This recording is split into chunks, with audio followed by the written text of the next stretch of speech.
Bagus nih sinyalnya. Kemarin saya pernah alihkan pakai kota saya kecil. Gemuk sekali. Dua kamera. Tapi satu. Itu kamera saya bilang kan lama sekali.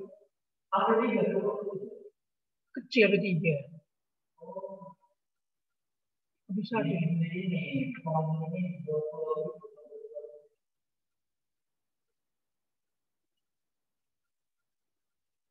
Satunya landing apa namanya? Bukan landing.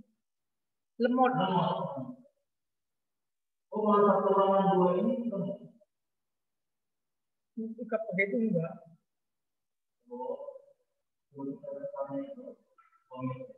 Iya.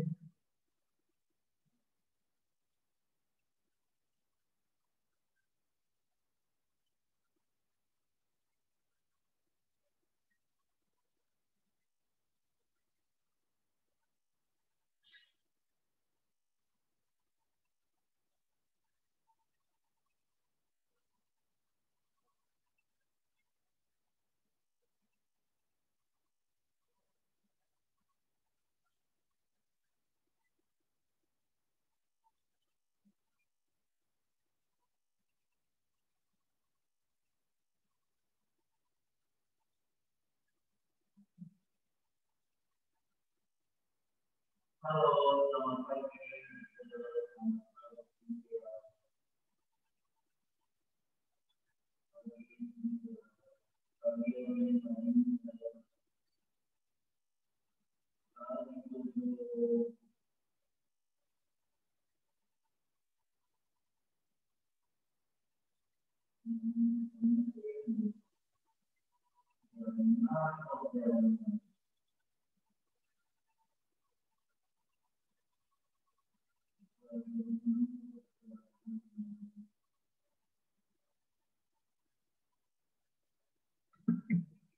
Oke, selamat pagi anak-anak yang terkasih dan juga Vincent.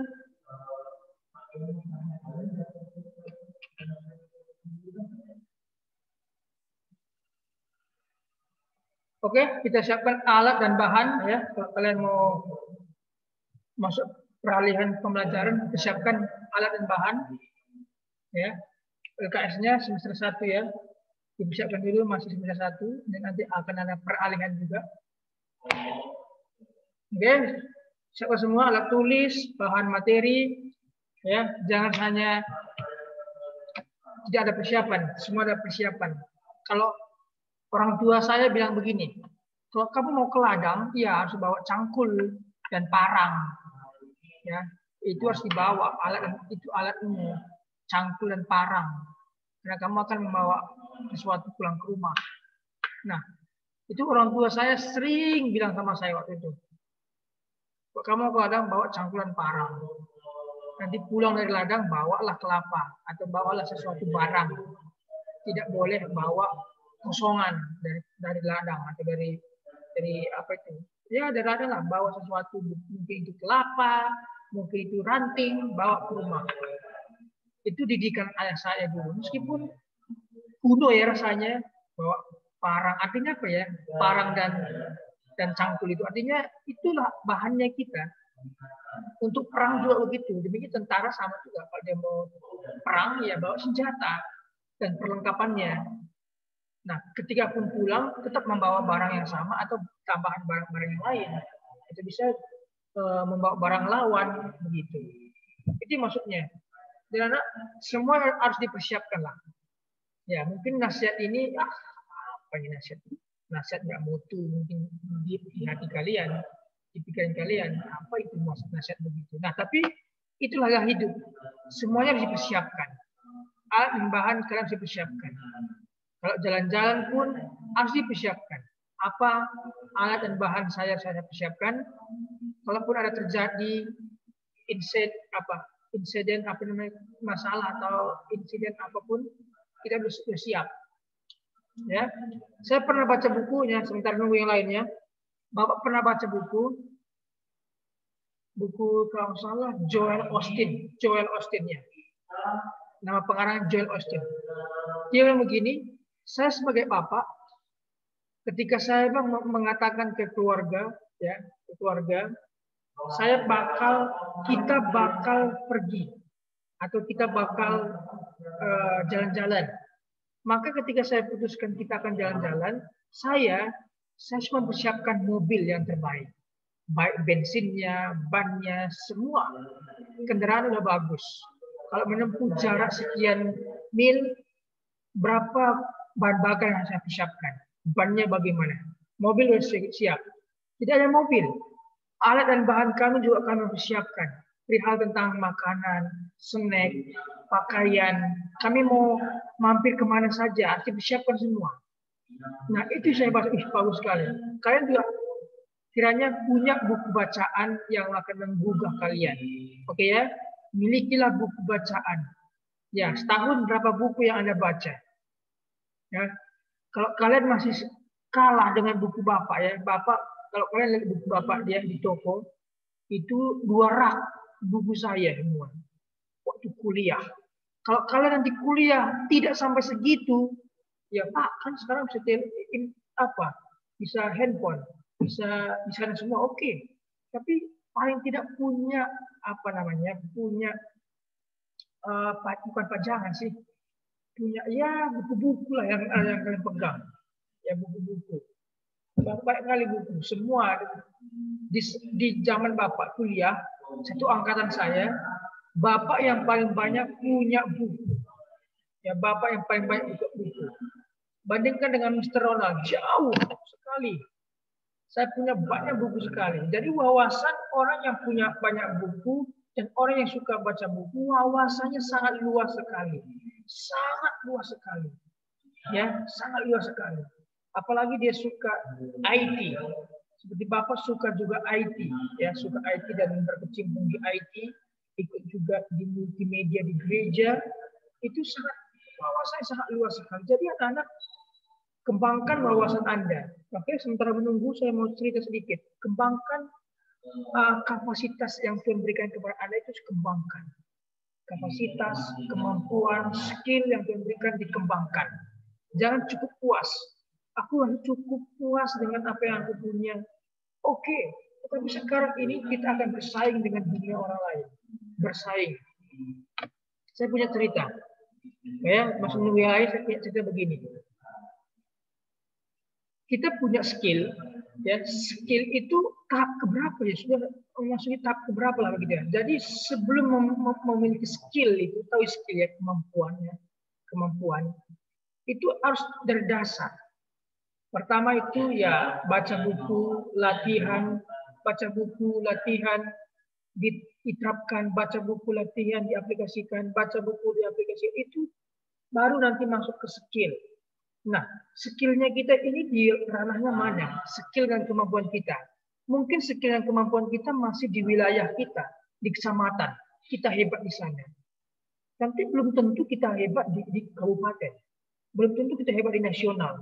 Belum tentu kita hebat di internasional. Itu makanya ada atlet yang berarti dia sudah memang diandalkan untuk internasional begitu. Jadi kita mungkin nggak atlet, kita mungkin bukan di internasional, tapi skillnya kita di kecamatan ini paling kuat lah gitu ya. Kecamatan ini atau di sekolah ini kita paling hebat. Begitu. Itu harus kita mampu di sini. Jadi kalau kita nanti perang dengan kecamatan lain, bertanding kompetisi, kita masih bisa bersaing. Karena kita punya kemampuan skill yang kuat, kemampuan pengetahuan yang hebat. Tapi kalau kita kemampuannya hanya kabupaten, kabupaten ini, tapi kita mau masuk ke nasional mungkin kalah. Jadi kita kalau mau ke nasional, kita harus punya kemampuan yang mumpuni, yang bisa bersaing dengan nasional. Saya cerita ini penting, karena saya dulu merasa hebat, jago di SMA Negeri 1 di kabupaten saya. Saya merasa hebat. Tetapi ketika masuk di kecamatan saya, ketika masuk ke kabupaten bersaing, saya juga ikut dulu olimpiade. Saya mewakili biologi teman saya kimia, matematika. mewakili di SMA itu saya dipilih untuk biologi. Ya, banyak memang bersaing kami biologi, tapi saya dipilih untuk biologi, untuk mewakili. Bersaing ke bagian kabupaten. Kabupaten Karo begitu, bersaing. Tak ada apa-apanya. Gak ada apa-apanya saya. Jauh. Yang juara satu negeri yang paling unggulan. Juara satu. Ternyata saya merasa hebat di kecamatan saya ketika masuk kabupaten. Gak ada apa-apanya. Pokoknya saya. Apa ini soal ini? Apa ini soal ini begitu ya? Kayak bodoh. Jadi saya merasa jago di kecamatan saya. Masa ke kabupaten gak ada apa-apanya. Itu makanya anak kalian hebat di keluarga. Belum tentu kalian akan hebat kalau keluar dari keluarga itu. Masuk ke masyarakat, masuk ke kecamatan, masuk ke kabupaten, masuk kepada kota, masuk kepada nasional, bersaing. Jadi kalau kalian nggak ada persiapan bagaimana? Oke ya, mungkin nasihat ini nasihat nggak mutu, tapi ini pengalaman Bapak. Saya merasa hebat di kecamatan saya Negeri 1. Saya bawa di kabupaten, nggak ada papanya, bodoh. Ada papanya. Jadi mungkin nasihat ini nggak guna, nggak mutu, tapi ini yang saya bisa sampaikan. Jadi apalagi di gaya hidup modern ini, kita mungkin merasa hebat, gitu ya, jago, tapi itu masih di kecamatan mungkin atau di desa kita jago di desa. Bapak juga merasa jago main bola ya, main bola di desa saya, ada lawan di zaman saya, sikat semua. Ketika masuk ke kecamatan, pertandingan sepak bola sekecamatan, nggak ada apa-apanya. Larinya kalah, tendangannya kalah. Di desa hebat, desa lawan desa kalah semua desa. Tapi ketika masuk ke lawan kecamatan, kumpul dari semua kecamatan, kecamatan ini, dari kecamatan saya ada yang mewakili beberapa klub main, nggak ada apa-apanya. Makanya saya merasa hebat di desa, masuk kecamatan, on. Oke, buka kameranya, kita akan absennya. Saya rasa pendahuluan saya tadi yang nggak mutu itu, ya yang mutu ya ambil, yang nggak mutu nggak usah diabaikan aja. Buka kameranya, kita akan absen ya.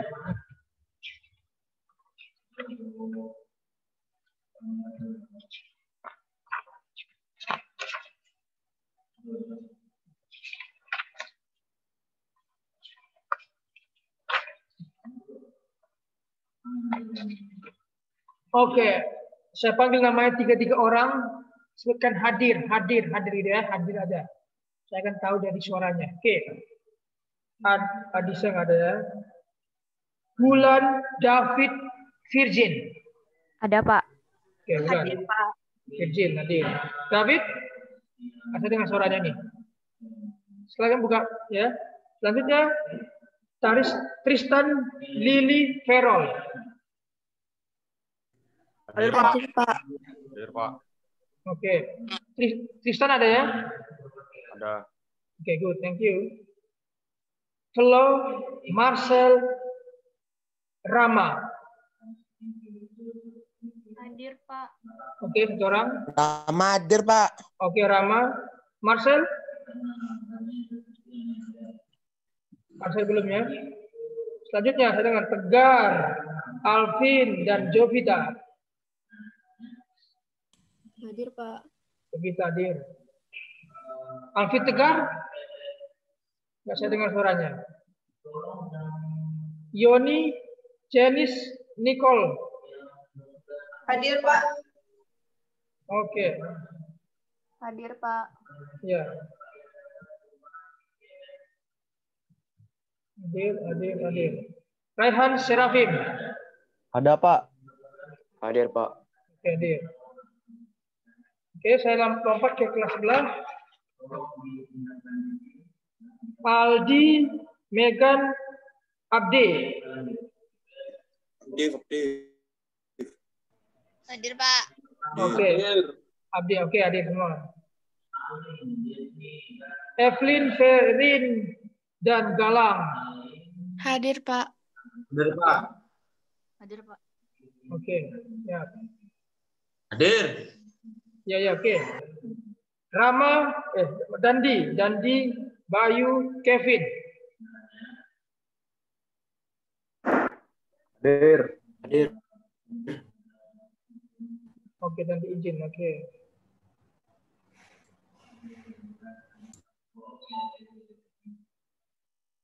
Kevin hadir ya, oke. Matthew, Michelle, Anastasia, Michelle, Angel. Hadir, Pak. Oke. Hadir, Matthew? Pak. Ya, oke. Matthew ada? Belum. Mikaela, Nicholas, Eva. Hadir, Pak. Oke, ada semua. Good. Anya. Anya ada? Hadir, Pak. Oke, Vincent hadir. Sekali lagi saya ke kelas sebelah ya. Yang cepat. David, Marcel, Tegar, Alvin. Oke, nggak ada ya. Sekali sebelah lagi. Dan diizin Matthew. Ada Matthew. Di kelas ini cuma satu Matthew lagi nih. Belum hadir nih.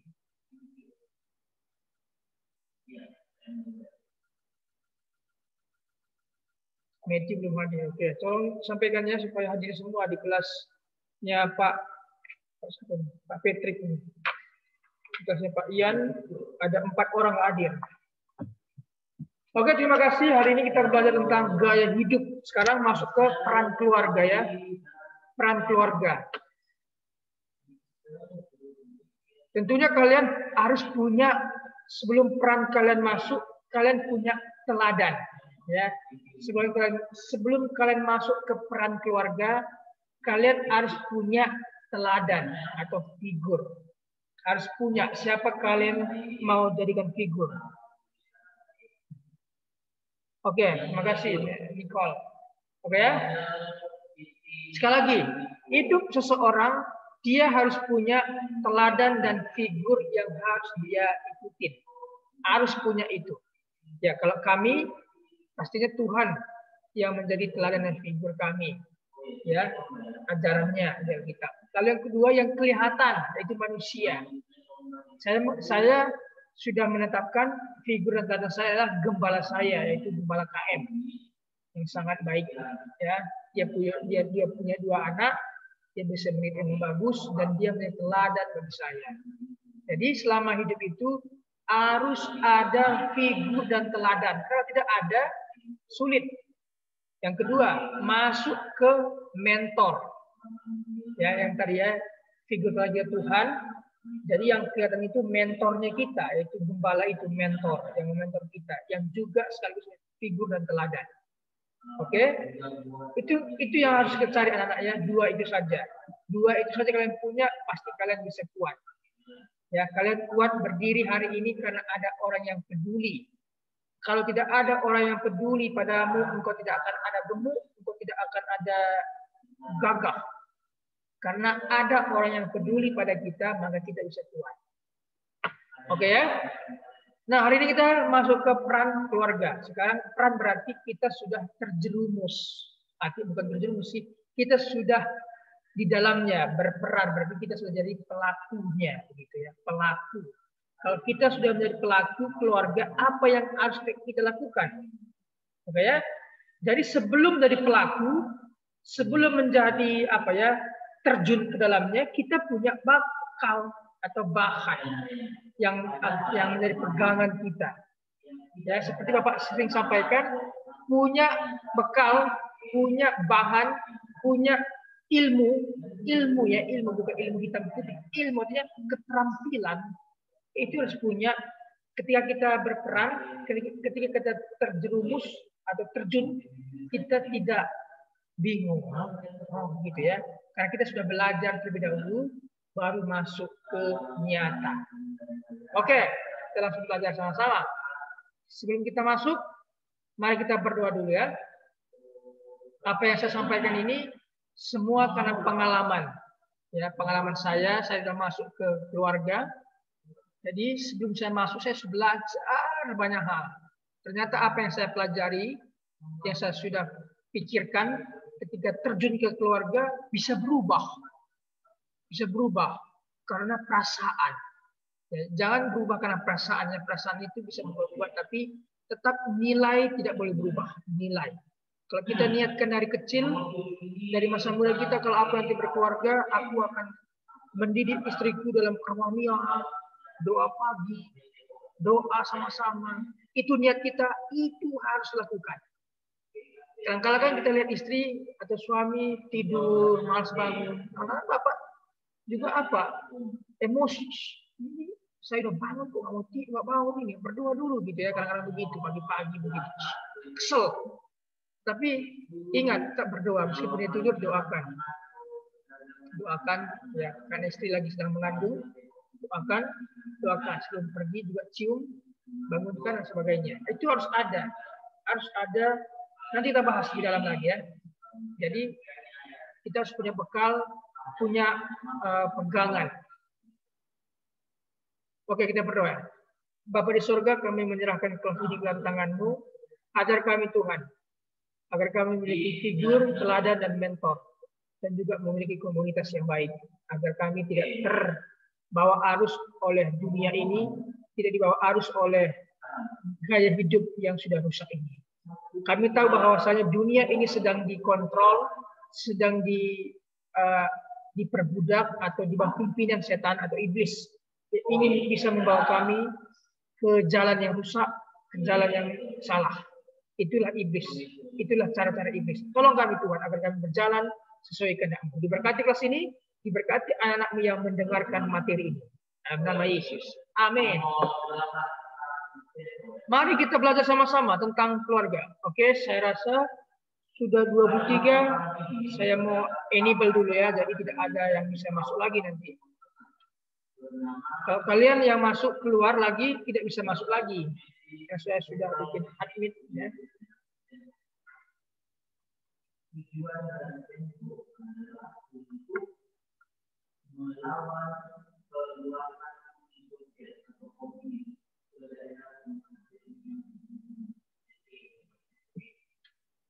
Oke.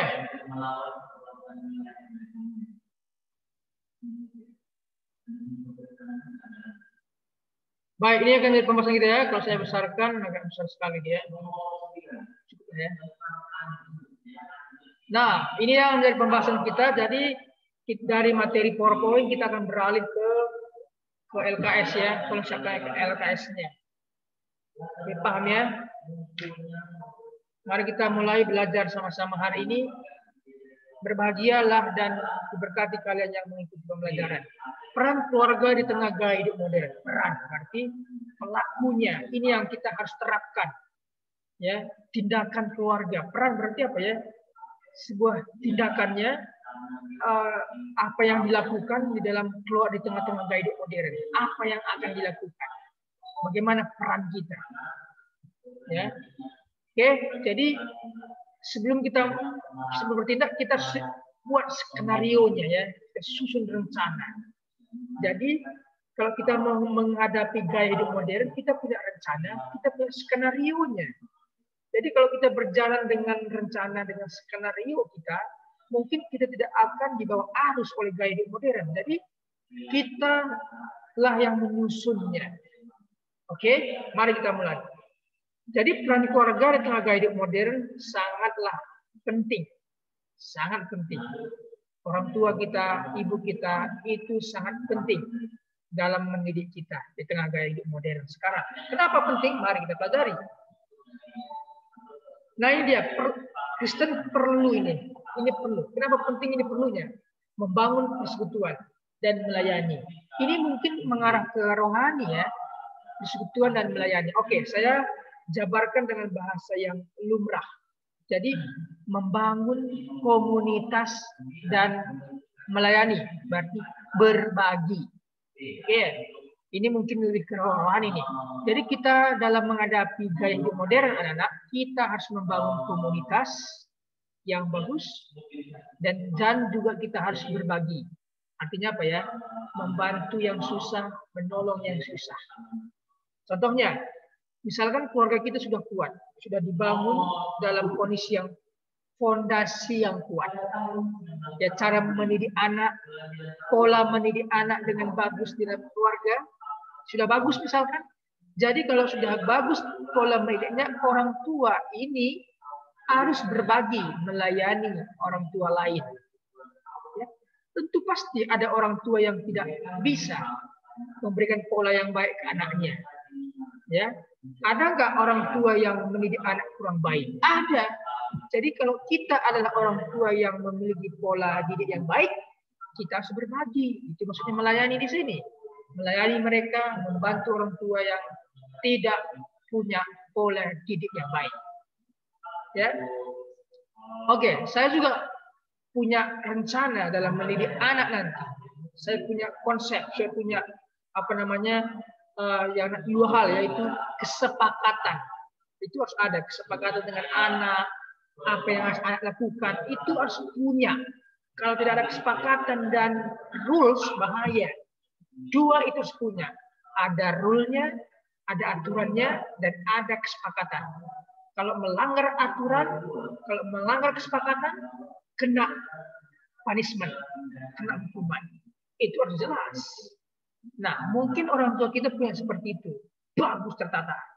Ada juga orang tua yang tidak punya seperti itu. Sehingga anaknya terlalu dimanjakan. Sehingga anaknya tidak dapat didikan yang baik. Karena kesibukan bekerja. Jadi, ini yang perlu kita punya ya, anak-anak ya. Kelak kalian semua jadi orang tua. Jadi ayah dan ibu. Jadi ingat, membangun komunitas yang baik. Ketika anakmu punya komunitas yang baik di keluarga, good. Itu masih di keluarga. Kalau ia keluar dari keluarga, di masyarakat, atau jauh dari keluarga, apakah bisa dipertahankan itu komunitas yang baik itu? Apakah dia bisa membangun persekutuan yang baik? Belum tentu. Saya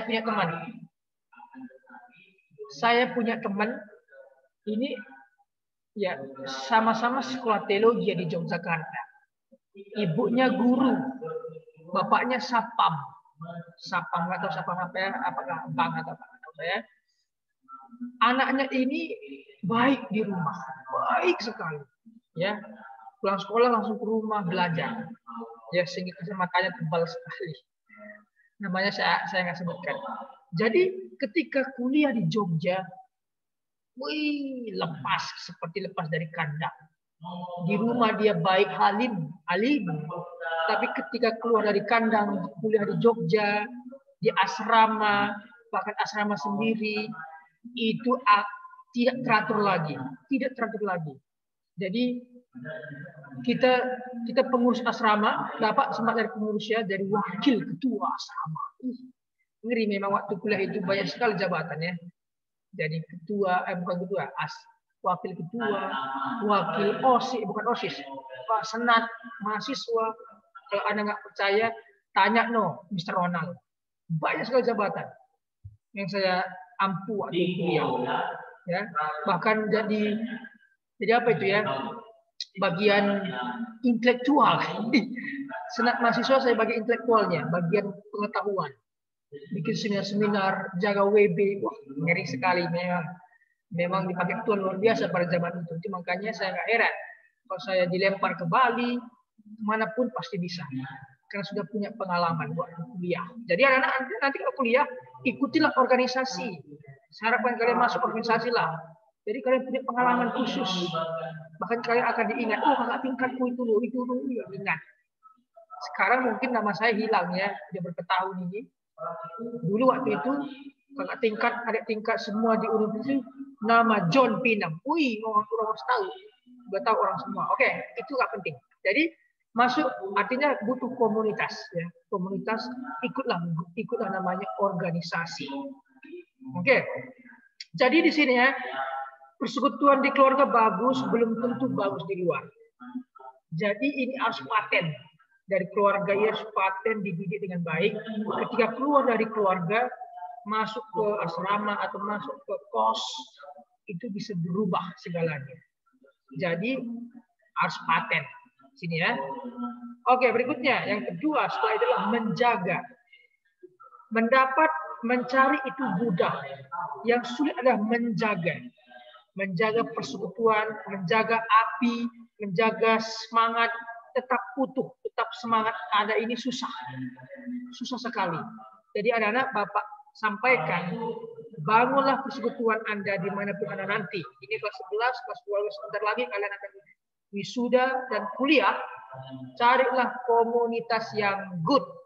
Carilah yang bisa kalian mengekspresikan apa yang kalian punya itu, yaitu membagikan, melayani, membagikan pada orang lain. Ya, Bapak nggak mungkin seperti ini. Bisa berbicara di depan banyak orang, di depan mahasiswa. Ya, karena dulu memang jadi moderator juga harus. Iya, jadi moderator juga gagap juga, nggak bisa. Salah ngomong juga kalah. Kadang moderator ini pembicara. Ya, dosen saya pembicara karena temanya tentang waktu itu tentang pemulihan jati diri. Saya bagian intelektual di senat mahasiswa. Ya, ada 2 orang memang kami. Saya ketuanya dan ada 1 perempuan. Tapi saya jadi moderator. Gagap juga, tapi itulah pengalaman. Jadi saya terlatih akan dari pengalaman itu. Ya, pembukaan, isi, tulis semua, persiapan pembukaannya, apa isinya. Jangan sampai, karena banyak sekali mahasiswa. Tidak hanya mahasiswa teologi, ada umum, ada mahasiswa Ukrim, Universitas Kristen, banyak ekonomi, banyak sekolah. Latihan. Jadi jaga semangat itu, harus dilatih terus. Berbicara di depan cermin, berkata cepat, berkata lambat, ya. Saya berlatih terus. Sekarang kalian masih salah aja berkata, masih gagap juga berkata, tapi harus dilatih terus sampai kita bisa latih dewasa dan bisa terlatih berbicara di depan banyak orang. Oke ya, jaga api, ya, menjaga persatuan yang utuh suami istri. Tidak hanya suami istri, ketika punya anak, jaga persatuan dengan anak. Ya, saya temukan banyak sekali kasus orang tua itu tidak menjaga api dengan istri dan suaminya. Dia lebih kepada anaknya, peduli kepada anaknya, tapi mengabaikan suami. Susah. Ingat ya, begini, kalian suami istri menikah. Ya, menikah sekali untuk selama-lamanya. Anak itu titipan. Anak itu hanya dititip Tuhan.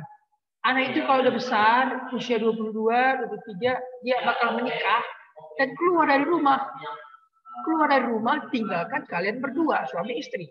Jadi jangan marahi istri atau suami di depan anak-anak. Tapi bela dia mati-matian. Ingat, dia istri saya. Apapun ceritanya, saya, papa akan membela istri, membela ibu ini. Karena ibu ini akan terus mendampingi bapak sampai hayat. Mantap, ya. Jadi gitu, tidak boleh membela anak. Kalau anak salah, ada punishment, ada namanya aturan. Itu yang saya tajam di situ. Anak saya kalau salah, pak langsung salah kamu. Tunjukkan salahnya. Ini salahmu. Kenapa bapak kena kasih punishment? Ini salahmu. Itu harus tegas supaya anak itu kuat. Demikian juga bapak dilatih pada waktu dulu, ya, latih, dimarahin, ya, mengeluh, tapi itu menjadi latihan saya. Oh iya, saya salah. Tapi kalaupun kita kasih punishment, hukuman, tetap kita menunjukkan kesalahannya supaya itu tidak menjadi kepahitannya. Ini salahmu, jangan diulangi lagi. Oke ya? Jaga api, jangan sampai kita terlalu bermurah hati, terlalu memanjakan, akhirnya dia merontak. Banyak kan anak kecil sekarang ketika merengek kasih handphone. Rengek kasih handphone. Nah, itu kan dia punya senjata jitu. Ketika aku merengek, ketika aku nangis, pasti mama kasih pasti. Ini dia dibiarin ke kamar langsung. Dia tahu rasa. Jangan sampai itu menjadi senjata jitunya. Kalau Anda nggak sependapat, boleh kasih Pak, saya nggak setuju kata-kata Bapak itu, boleh ditanya ya, atau beri tanggapan ya. Pak, saya nggak setuju Bapak bilang tadi begini, saya lebih setuju begini. Oke, kita berdialog. Ya, kalau Bapak sistemnya begitu, kasih punishment kalau salah dan menunjukkan salahnya. Berikutnya, memberi penghargaan yang tinggi. Nah, ini dia, kepada perempuan kita harus memberikan penghargaan yang tinggi. Artinya apa? Menghormati. Artinya apa di sini ya? Ini perempuan jangan kita malah mempermainkan. Laki-laki harus menjaga si perempuan. Itu harus. Ya, karena kita adalah pelindungnya. Siapa yang akan melindungi adiknya yang perempuan kalau bukan kakaknya laki-laki, dan sebaliknya saling melindungi ya, dan memberikan penghargaan tinggi. Adanya begini, memberikan penghargaan tinggi adanya begini. Ketika anak, meskipun laki-laki atau perempuan, anak mendapat prestasi, kita memberikan penghargaan. Ketika anak mendapat suatu keberhasilan, kita memberikan penghargaan. Jangan sampai anak merasa tidak dihargai ketika dia mendapat prestasi. Banyak kan orang tua biasa saja, netral saja, atau biasa saja gitu. Anaknya prestasi dia bisa saja, nggak boleh begitu. Ketika anak mendapat prestasi, kita berikan penghargaan. Mungkin kita ajak dia makan. Oke, nak, kita akan makan sama-sama. Kita merayakan nilaimu yang tinggi. Oke, kita makan. Sambil makan-makan, kan gitu. Menghargai. Nah, itu akan membuat anak semangat, apinya terus dijaga, semangatnya terus berkobar. Oke, karena dia mendapat pujian. Berikutnya, menyadari terhadap rahmat. Ini dia. Kita harus keluar nih. Menghargai. Artinya apa ya? Sesama makhluk sosial kita harus menghargai. Dimanapun kita berada, masyarakat apapun. Oke, berkaitan dengan gaya hidup tadi. Oke ya, gaya hidup. Gaya hidup kita mungkin bagus. Kita punya modal, kita punya uang, kita punya segala-galanya. Jangan sampai gaya hidup kita mempengaruhi gaya hidup orang. Dalam artian tidak pakai mobil mewah kemana-mana. Sederhana saja. Meskipun punya mewah, mobil mewah, tidak terlalu ngomong gitu ya. Ini nggak usah, santai saja.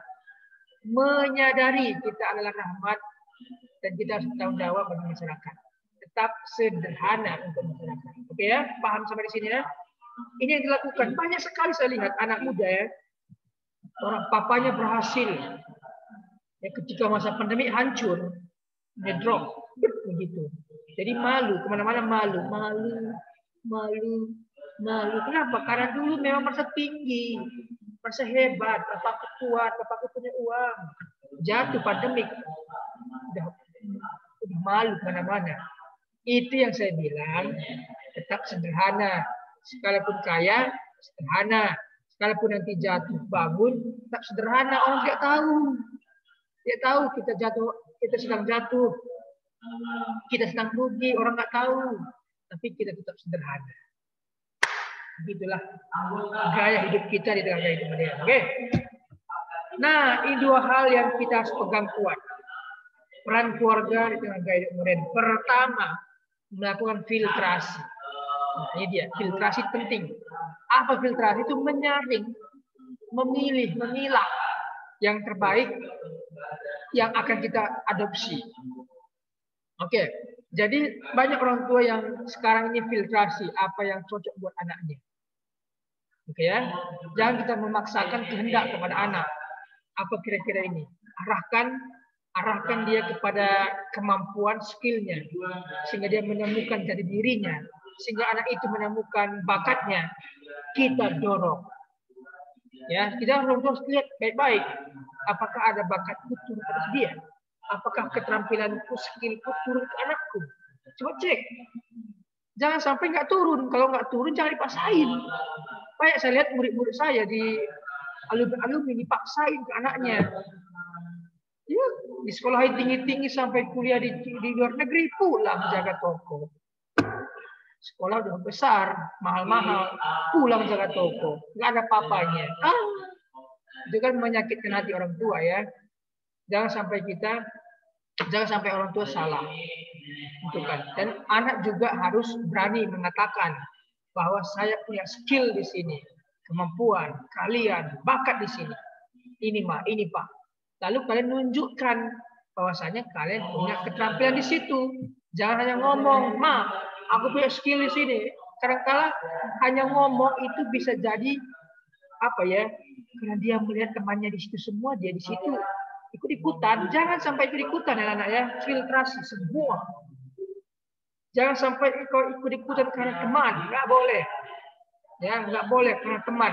Jadi apa kemampuanmu? Ingat ya, umur 30 tahun kamu harus berhasil. Ingat itu. Itu ideal. ideal umur 30 tahun sudah mendapat income pasif. Sudah harus ada. Itu yang dilakukan oleh Yusuf. Itu figur yang baik Yusuf. Jadi kalau sampai usia 30 tahun kamu belum berhasil, umur berapa mau berhasil? Kamu sampai tua. Tapi kan bukan patokan 30 tahun berhasil, Pak. Iya, memang nggak patokan, tapi 30 tahun itu seharusnya kita sudah memiliki income. Itu harus itu. Kalau sampai nggak, ini kan kuliah itu 24 mungkin udah selesai ya, masuk lahan kerja kita masih memilih nih, mana ini lahan kerja atau menentukan. Itu paling 30 itu paling sudah punya income lah, punya modal atau bangun rumah atau apa, itu harus punya. Lebih baiknya sebelum itu sudah punya, before ya. Sebelum itu sudah punya good. Tapi paling tidak 30 itu sudah punya apa ya Bapak bilang ya. Kalau kami sih 30-35 di masa kami dididik waktu kampung halamannya, 30-35 itu sudah berhasil. Itu semuanya. Pekerjaan yang tetap, usaha pun usaha sendiri. Ya semuanya lah udah tetap begitu ya.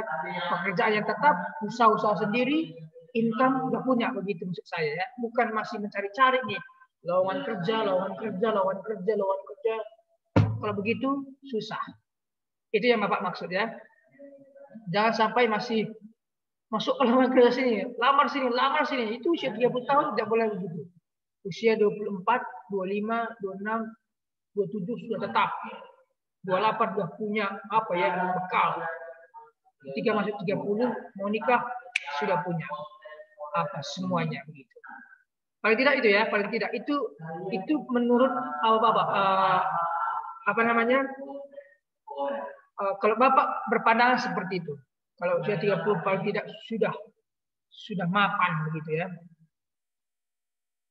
Oke. Jadi anak-anak sekarang ini harus difiltrasi semua. Jangan sampai kalian nanti tamat SMA usia 17-18, kuliah 4 atau 5 tahun, itu usia 24, 23 sudah selesai, kalian sudah punya apa ya pandangan ke depan. Saya kuliahnya harus menghasilkan, apakah kuliah saya harus bekerja dan kuliah atau bagaimana. Jangan sampai terus menyusahkan orang tua sampai usia 30 tahun, bahkan 35 tahun masih minta orang tua. Itu tidak normal. Menurut Bapak. Ya, kalau kalian masih minta sampai usia itu, nggak normal. Bagi saya nggak normal itu. Saya punya adik, ini keluarga saya tinggal di Bali. Ini nyata, ini bukan main-main. Dia anak tunggal, anak satu-satunya laki-laki. Mendapatkannya pun agak lama dulunya. Jadi pada usia senja orang tuanya, 40-an lah begitu, baru ada anaknya ini. Anak laki-laki. Itu sangat dikasihi. Sampai sekarang anaknya tidak punya pekerjaan. Kemanapun anaknya pergi, sekarang di Bali, Renon, pastinya Renon, saya nggak sebut namanya, tak punya pekerjaan. Apa saja dari mulai kosnya, mulai sepeda motor per bulan, mulai belanja tiap hari atau dikasih memang ya, mulai kos, motor dan jajan tiap hari. Usianya berapa sekarang? Usianya 25-an naik. 25 naik itu saudara saya. Motornya pun atas nama saya. Karena dia nggak bisa atas nama dia. Ini kisahnya, dan jangan sampai kayak seperti itu. Dulu kuliah sudah diploma ya, udah mau selesai, udah mau selesai. Dia selesaikan diri cepat, nggak mau meneruskan. Kenapa? Karena masalah pacaran. Sakit, orang tua nangis membiayainya. Sekarang di Bali masa pandemik ada motor, ada kos-kosan, ada biaya harus ditanggung. Semuanya dikirim dari Medan. Nangis tidak? Makanya anaknya jangan sampai kalian mengikuti jejak seperti itu. Jadi Bapak punya apa namanya? Punya prinsip setelah menikah atau sebelum pun dulu menikah, saya tidak boleh menyusahkan orang tua. Tidak boleh menyusahkan. Makanya oke, saya cerita sedikit. Saya punya banyak buku.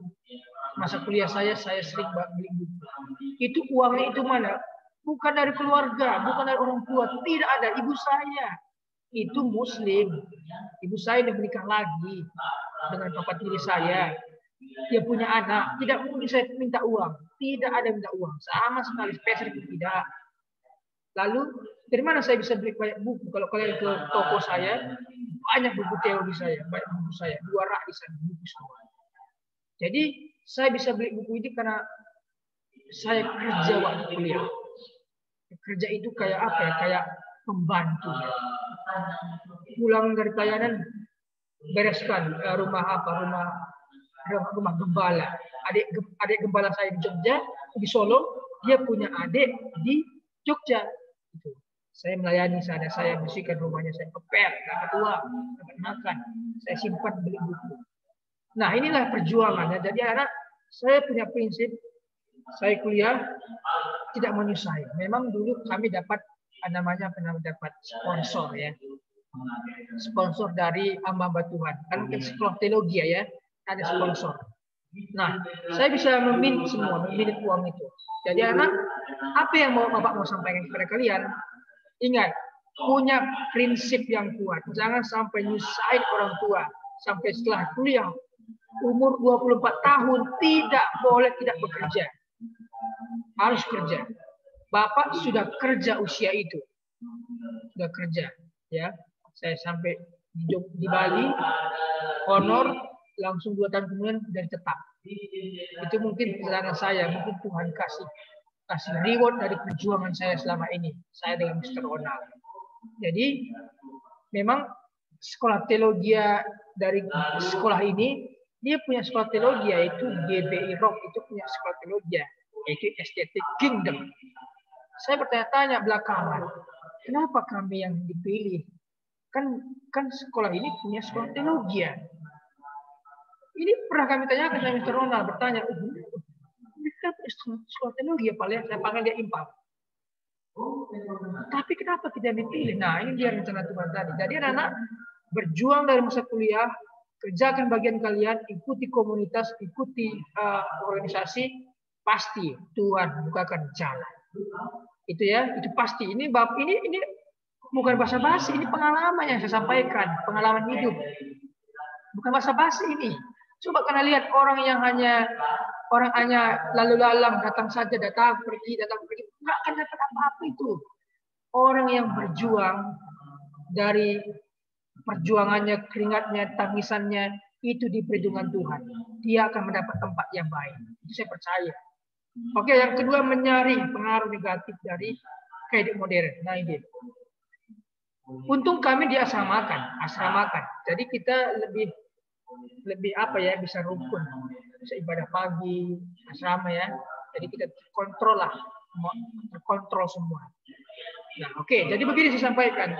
Nanti kalau kalian nanti kuliah, mungkin kalian di apartemen, mungkin kalian di kos-kosan, apa-apa, mungkin tinggal bersama siapa atau apapun itu, kalian harus punya saring, jangan sampai negatif yang banyak masuk. Ya, alangkah baiknya kalau kalian kos pun kalian punya saringan yang bagus. Kenapa ya? Strukturnya ada, apa yang harus dilakukan tiap pagi. Bangun sekian, ini harus kerjakan, ini harus kerjakan, ini harus kerjakan. Itu pembagian kami waktu di asrama. Bangun pagi pasti doa, jam 5 doa dulu sampai jam 5:30 atau jam 6. Paling lambat jam 6. Jam 6 apa sebenarnya? Pembagian tugas pembersihan. Dibersihkan semua lantai, pel. Habis itu ngapain? Siapkan untuk kuliah. Pokoknya setiap hari itu terus semua kerjaan. Jam 7 sampai jam 9 ngapain? Malam ini. Ada WB, wajib belajar. Sebelum itu, apa lagi? Kuliah sampai malam kadang-kadang. Jadi anak harus struktur ya, saring semua yang baik. Ambil yang baik, intisarinya. Jangan yang negatif. Bisa nggak negatif? Bisa. Saya kembali ke teman saya tadi. Saya punya teman saya kisahnya itu juga. Teman di rumah sangat baik. Ya, orang tuanya guru, ibunya guru, ayahnya sapam. Orang Jakarta, kuliah di Jogja. Suku Batak begitu ya, tapi sudah lama di Jakarta. Ya, jadi dia di rumah sangat baik, orang Batak, didikan orang tua yang sangat baik. Bapak yang keras, sapam keras sekali didikan.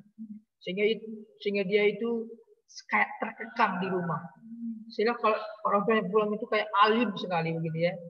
Lalu setelah tamat SMA dia dikuliahkan di Jogja, kuliah dengan saya satu angkatan. Ya, sekolah dengan saya, apa yang terjadi? Itu seperti singa yang dalam kandang terlepas begitu ya. Dia lepas, dia asramakan. Ini meskipun asrama kan ada waktu-waktu bebas ya. Kuliah habis itu pulang, siang pulang, itu udah bebas. Dia rental motor kemana-mana begitu ya, film Jogja. Nah, ini nggak terkendali sampai malam. Dia suka main game sampai larut malam baru game, baru pulang ketok. Saya tepat di kamar saya, tepat di pintu. Saya yang buka. Saya nggak pernah marah sama dia. Dari mana kamu? Biasa lek, dia panggil lek saya. Biasa lek dari sini. Ya jangan gitu lek, jangan sering malam begitu. Bisa bilang, oke masuk. Gitu. Saya nggak terlalu ini. Karena kita berjuang sendiri semua di situ ya. Hidup lo begitu. Itu meskipun hamba Tuhan, begitu juga perjuangan karena baru bertobat semua tuh. Nah jadi anak ini nggak dikontrol, bahkan sampai kena sakit buntu, bahkan orang tuanya dipanggil ke kampus, minta maaf sama dosen, sama ketua asrama, banyak hal. Kenapa begitu? Karena didikan dari keluarga itu terasa belum sempurna. Ya, didikan dari keluarga. Ketika belum sempurna didikan dari keluarga, bagus. Ini masih di dalam keluarga kelihatan bagus, tetapi keluar dari keluarga bisa hancur. Jadi gimana caranya? Didikan dengan bagus, beri pola asuh yang baik. Itu harus dilakukan. Pola asuh yang mencangkup masyarakat luas. Nah, kalau kamu nanti di masyarakat luas, ini nggak boleh, ini nggak boleh.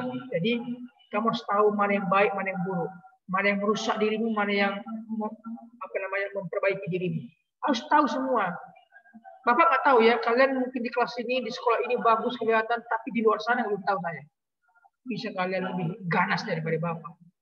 Ya, lebih ganas daripada yang lain. Ya, jadi sekolah itu tidak menjamin. Sekolah dimanapun sekolah, sebagus apapun sekolah itu tidak menjamin. Oke ya, tidak menjamin engkau akan baik. Tapi kembali kepada dirimu yang baik ya. Kembali kepada engkau. Bapak juga nggak mungkin seperti ini. Ini pola asuh yang keras. Saya sedikit cerita nih. Mungkin dalam penyampaian materi lebih banyak kesaksian dah. Pola asuh yang keras, saya tinggal di rumah kakak ipar. Bukan pola asuh orang tua saya. Ayah saya sudah meninggal, ibu saya menikah lagi. Saya tidak ada yang didik. Saya dididik oleh pola asuh kakak ipar saya. Keras. Kakak saya laki-laki itu tidak banyak ngomong.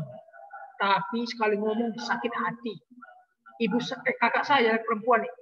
Yang dekat adalah kakak saya perempuan ya. Karena kakak saya perempuan ini ayah ibu kami bersaudara, gitu ya. Kakak perempuan ini dekat atau istri daripada kakak ipar saya ini. Lalu begini ceritanya, kakak saya yang perempuan suka berbicara, suka ada hidayah. Kakak laki-laki tidak pernah ngomong, tapi sekali ngomong sakit hati. Engkau tinggal di sana. 5 tahun saya dididik di sana. Pola asuh yang keras. Pulang sekolah jam 1 langsung ke ladang lari. Panas ini. Hitam sekali dulu ini, hitam sekali ini. Jadi pola asuhnya keras. Saya terlatih dari sana. Kuat. Lari kuat. Kerja kuat. Keras semua. Jadi tulang saya keras dulu itu.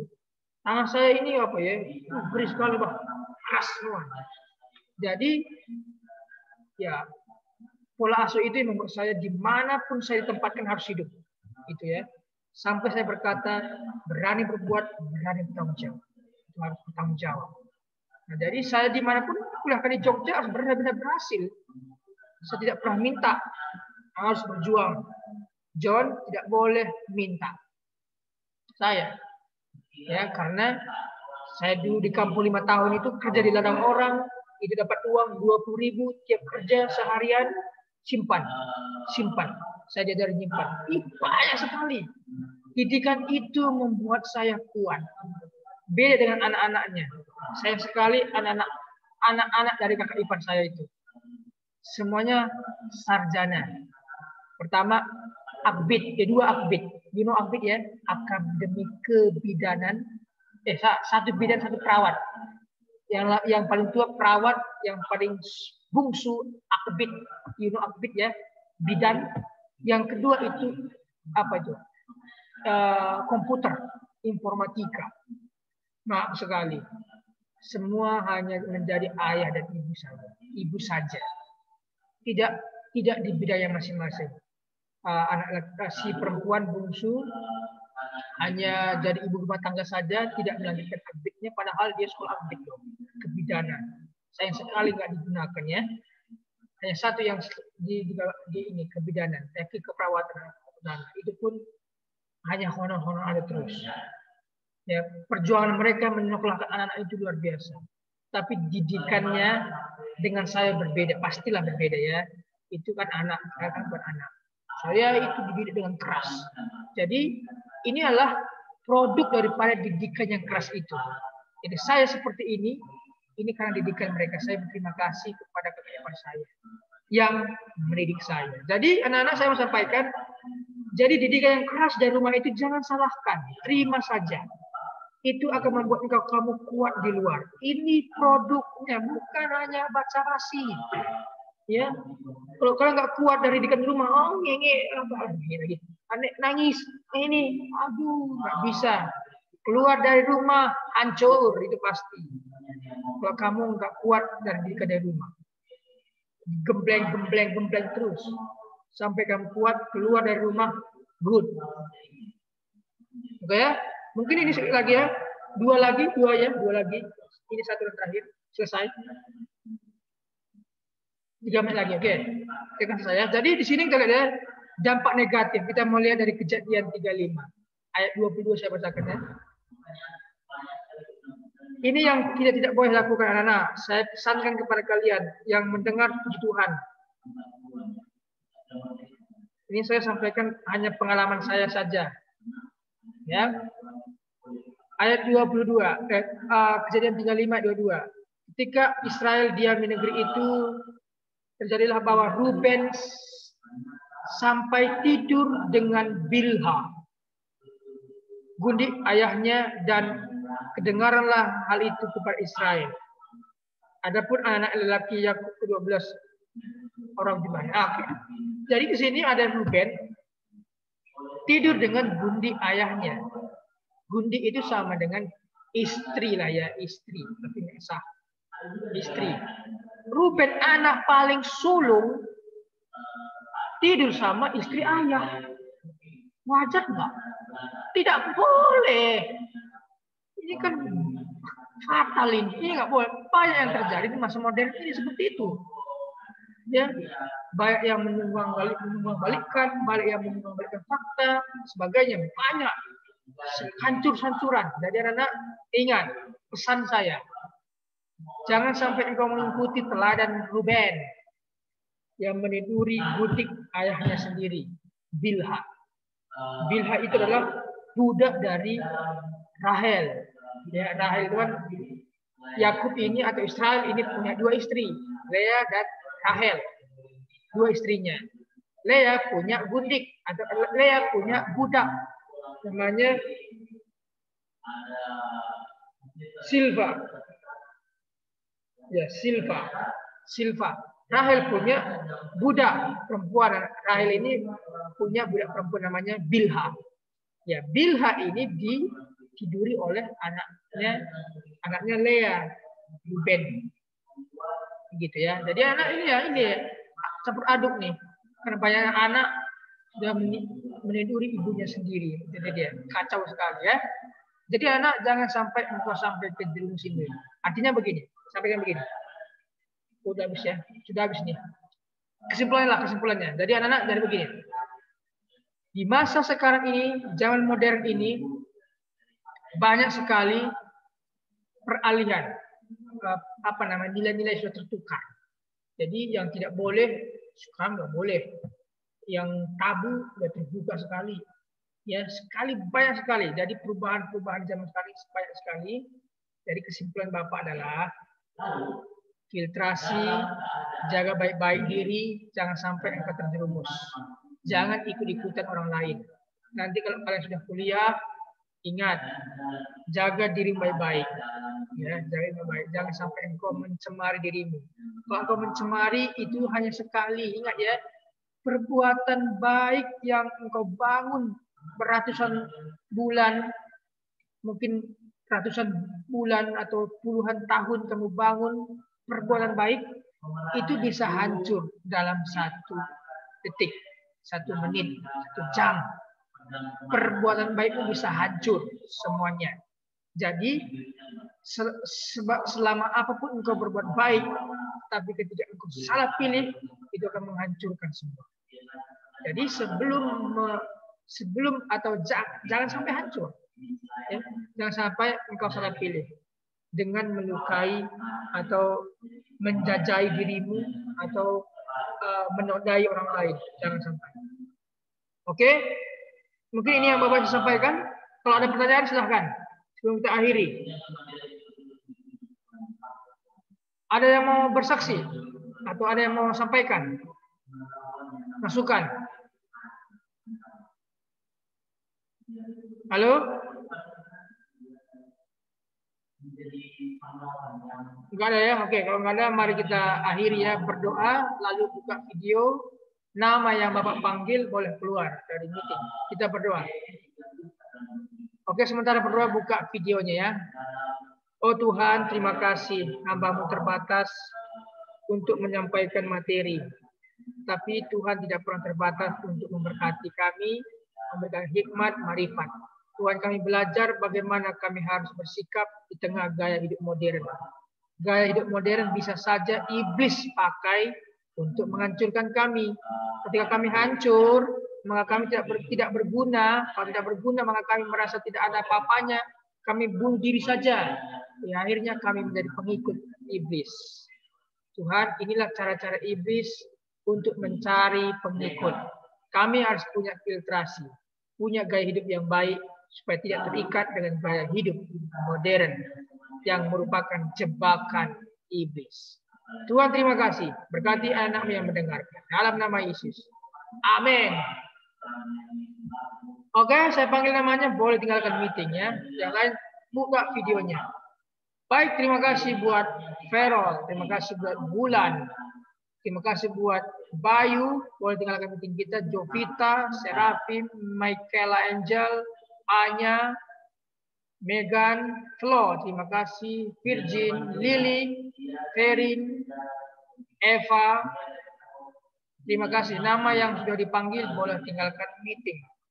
Terima kasih buat Eva, Aldi, Yoni, Nicholas, Galang, Kevin, terima kasih. Megan, Nadia, Jenis, Abde, Tristan, Rehan, Michelle, Anastasia, Eva, terima kasih.